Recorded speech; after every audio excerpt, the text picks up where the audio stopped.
આ ધરતી ઉપરથી કહું છું કે પૈસાથી લોકશાહી ખરીદાતી હોય તો ગૌતમ અદાણીને બનાસકાંઠાના જ છો અને ભવિષ્યમાં કેનીબેન સામે ચૂંટણી લડવી હોય તો આવી જજો। ગામડે ગામડે ફરીને વોટ તો આપે પણ નોટે આપે।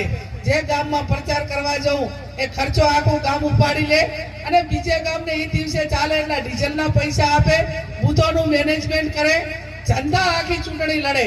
નહીતર તો તમે એમ માનો કે આ વર્તમાન સમયની અંદર પૈસા વગર ચૂંટણી લડવી કે જીતવી એ હું માનું ત્યાં સુધી અશક્ય છે। પણ જ્યારે સમાજ ધારે, જ્યારે લોકો લોકશાહીની અંદર જ્યારે મતદારો ધારે તો એની સામે પૈસા કોઈ કામ આવતા નથી।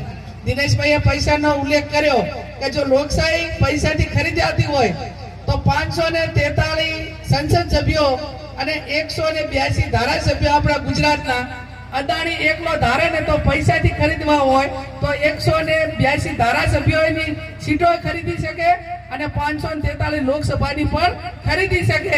એટલા પૈસા એકલા ગૌતમ અદાણી કણ છે કે નથી?